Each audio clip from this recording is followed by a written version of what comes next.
कहानी कुछ न कुछ लिख दिए। तो चलिए सुनते हैं आज की कहानी। हम सुनाएंगे आज की कहानी। अच्छा, आप कहोगे? जी, तो ठीक है भैया, आज आप इनके मुंह से कहानी सुनिए। वैसे भी मैं थोड़ा काम निपटा के आता हूँ, दाढ़ी वाड़ी बनवा के आता हूँ। सुनिए इनकी कहानी, और कहानी पसंद आती तो लाइक कमेंट कर सकते हो आप। तो आज की कहानी उन लोगों के ऊपर आधारित है जो कि अक्सर बोलते रहते हैं और करने का बिल्कुल भी मन नहीं करते। यानी कि करने का वो बोले तो बहाने बनाएंगे, और अक्सर बोलते रहते मुझे ये करना है वो करना है, लेकिन करते नहीं है। एक समय की बात है, एक घने जंगल में बरगद का पेड़ था। उसी बरगद के पेड़ के ऊपर बहुत सारे तोते रहते थे। अब रंग बिरंगे तोते थे। अब तोतों की संख्या बहुत सारी थी, लेकिन कुछ दिनों के बाद तोतों की संख्या कम होने लगी। अब तोतों की संख्या जैसे ही कम होने लगी तो तोतों के सरदार को ये खबर लगी कि अब तोतों की संख्या कम होने लगी। तो अब तोते के सरदार ने क्या किया, नोटिस किया कि आखिर ये तोते जा कहाँ रहे। अब यहाँ से ऐसा तो है नहीं कि कुछ उड़ के किसी और जगह जा रहे, किसी और जंगल में जा रहे। तो उस तोतों के सरदार ने नोटिस किया, तो देखा उसने कि एक शिकारी आता है, जाल बिछाता और तोतों को फांस कर लेके जाता है। अब ये देखकर जो सरदार था तोतों का, काफी बड़ा परेशान हुआ वो। तो उसने सोचा कि इसका कुछ ना कुछ तो सोल्यूशन करना पड़ेगा, कुछ ना कुछ तो उपाय करना पड़ेगा, नहीं तो ऐसे कर करके तो ये सारे के सारे तोते लेके चले जाएगा और जाके बरगद का पेड़ बिल्कुल सुना सुन हो जाएगा। तो किसी तोते ने कहा कि सरदार मीटिंग बिठाते हैं, इसके बारे में डिस्कस करते हैं। तो सारे के सारे तोते इकट्ठा हो गए, सारे के सारे तोते इकट्ठा हो गए और तोतों को सरदार ने कहा कि देखिए हमें थोड़ा सा चौकन्ना रहना पड़ेगा, क्योंकि तोतों की संख्या दिनों दिन कम होती जा रही है। अब सारे के सारे तोते एक दूसरे के मुंह ताक रहे। अब उसमें से एक तोते ने कहा कि सरदार मेरे हिसाब से हमें एक पास वाले गांव में एक ऋषि मुनि रहते हैं, उनके पास जाना चाहिए। हो सकता है उनके पास कोई सोल्यूशन हो और वो हमें बता दे, जैसे कि हमारे तोतों की संख्या बिल्कुल वैसी बनी रहे जैसे अभी है। तोते के सरदार ने क्या दिमाग लगा कि चलो बिल्कुल सही उपाय दिया इन्होंने, चलो सारे तोते गए वहां पे, उस ऋषि मुनि के पास में गए।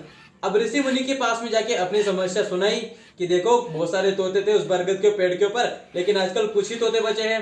तो सारे के सारे तोते एक शिकारी लेकर जा रहा है, तो महाराज कुछ कीजिए।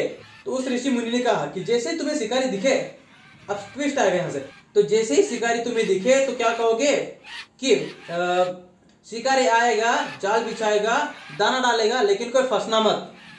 अब सारे के सारे तोतों को रटवा दिया ये चीज कि जैसे ही शिकारी दिखे तो क्या बोलोगे कि शिकारी आएगा, जाल बिछाएगा, दाना डालेगा, लेकिन फंसना मत। सारे के सारे तोते वापस बरगद के पेड़ के ऊपर चले गए। अब जैसे दूसरे दिन शिकारी आया, शिकारी ने जाल बिछाया, जैसे सारे तोतों ने शिकारी को देखा, सबके सब चिल्लाने लगे कि शिकारी आएगा, जाल बिछाएगा, दाना डालेगा, लेकिन फंसना मत। अब शिकारी चौंक गया एकदम से, क्यों रे, इनको तो पता चल गया मेरे बारे में, मेरे को फांस के लेके जा रहा हूँ। अब शिकारी परेशान हो रहा। शिकारी ने जाल को उठाया और अपने घर को चले गया। अब घर पे शिकारी की पत्नी बोली आज तो कोई तोता लेकर ही नहीं आए, तुम खाली हाथ आ गए हिलते हिलते। अब हुआ क्या, शिकारी परेशान, वो क्या बोले अपनी पत्नी को, जैसे तैसे उसने अपनी पत्नी को समझाया, जैसे पत्नी समझने को तैयार नहीं थी फिर भी समझाया। तो कहा कि देखो तोतों को पता चल गया कि मैं वहां पे जाता हूँ, जाल बिछाता हूँ, दाना डाल देता हूँ और उसमें से कुछ तोतों को फांस के लेके आता हूँ, लेकिन ये बात तोतों को भी पता चल गई है। उसकी पत्नी भी परेशान, अब दोनों परेशान। अब दूसरे दिन फिर गया, दूसरे दिन जैसे ही गया तो तोतों ने देखा उसको, फिर से तोते वही कि शिकारी आएगा, जाल बिछाएगा, दाना डालेगा, लेकिन कोई फंसना मत।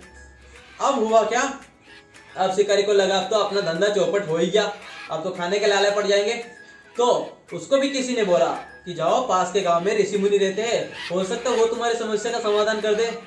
अब शिकारी ने सोचा ये तो सही बात है, तो वो भी वहां उसी मुनि के पास गया, उसी ऋषि मुनि के पास में गया और अपनी समस्या सुनाई। महाराज मैं एक शिकारी हूँ, तोतों को फांस के लेके जाता था, मार्केट में बेचता था, थोड़ा बहुत पैसा आता था तो मेरा घर चलता था, लेकिन आजकल तोतों को ये बात पता चल गई है, अब मैं करूँ तो क्या करूँ। तो ऋषि मुनि ने कहा कि देखो कल तुम जाओगे और जाल बिछाओगे, दाना डालना और तोतों को फांस के ले आना। पर ऋषि मुनि मजाक के मूड में ही हूं मैं, है ना, मैं यही करता हूँ, लेकिन तोतों को पता चल गया, वो जैसे मुझे देखते तो चिल्लाने लगते कि बोलते शिकारी आएगा, जाल बिछाएगा, दाना डालेगा, लेकिन कहीं फंसना मत। अब हुआ क्या, ऋषि मुनि ने कहा कि ठीक है काम करो, कल तुम सुबह सुबह जाना और अपना वही काम करना जो तुम डेली करते हो। अब शिकारी ने पूछा डेली क्या करता हूँ, डेली तो वही करता हूँ जो कि कल करके आया, लेकिन कोई भी तो तोता नहीं आया। पहले देखो तुम कल गए थे लेकिन पूरा काम नहीं किया तुमने, तुम वापिस आ गए। बोले ये बात तो सही है। बोले कल जाना और तुम वैसी प्रोसेस करना जो तुम डेली करते हो। अब दूसरे दिन शिकारी गया, अब जैसे शिकारी को देखा तोतों ने, तो सारे तोते चिल्लाने लगे शिकारी आएगा, जाल बिछाएगा, दाना डालेगा, लेकिन कोई फंसना मत।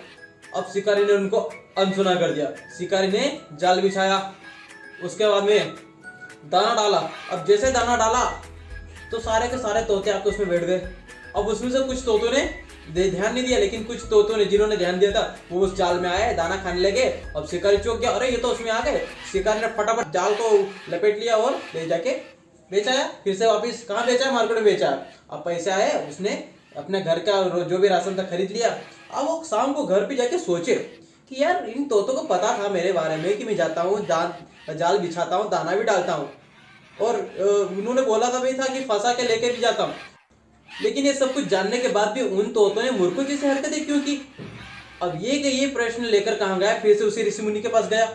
बोले महाराज, आपने जो नुस्खा बताया मैंने वैसे ही किया और मेरे सारे के सारे तोते में फांस के ले आया। कुछ बचे वो भी ले आऊंगा थोड़े दिन में। लेकिन मुझे एक बात समझ में नहीं आई, जब उनको पता था कि मैं जाता हूँ, जाल बिछाता हूँ, दाना डालता हूँ और उनको फंसा के ले आता हूँ, तो फिर उन्होंने ऐसा किया क्यों नहीं? अब ऋषि मुनि ने जो जवाब दिया वो सबसे इम्पोर्टेंट है। दिया इस कहानी का सबसे इम्पोर्टेंट जवाब वही है। अब सुनना ध्यान से। अब उन्होंने क्या कहा कि देखो वो तोते हैं और तुम क्या हो? एक शिकारी है। मैंने उन्हें कहा कि तुम ये कहना कि शिकारी आएगा, जाल बिछाएगा, दाना डालेगा, लेकिन फंसना मत। उन्होंने इस चीज को रट लिया और वो तुम्हें देखने के बाद में बोलने लगे, लेकिन उन्होंने ये अप्लाई नहीं किया उनके जीवन में। और तुमने क्या किया? तुमने तुम्हारा काम किया। तो कुल मिलाकर बोलने से कुछ नहीं होगा, उसको करना भी होगा, जब जाके तो वो काम में आएगा। अगर मैंने आपको बोला कि ऐसा करो, आपने बोल दिया कि बिल्कुल मैं ऐसा करूंगा, लेकिन जब तक आपने किया नहीं तो क्या मतलब इसका? तोते सिर्फ क्या बोलते हैं? तोतों ने सिर्फ बोला। तोते करना नहीं जानते थे, तोतों को करना भी था ये सब चीज, लेकिन उन्होंने नहीं की, इसलिए तुम उनको फांस के लेकर आ रहे। अब एक काम करो, तुम अब वापस जाओ और अपना काम करना शुरू कर दो। तो ये कहानी का शीर्षक था, यानी कि बोलने से कुछ नहीं होगा, करना पड़ेगा। जब से आपने करना शुरू कर दिया यानी कि आपकी नैया चलने लग गई। तो कहानी पसंद आई हो तो लाइक कमेंट कर सकते हो, और इसी तरह की कहानी और चाहिए आपको, या फिर इसी तरह की कहानी और सुनना चाहते हो तो चैनल को सब्सक्राइब जरूर करें। ठीक है, मिलते हैं अगली एक कहानी के साथ। तब तक के लिए एंजॉय कीजिए।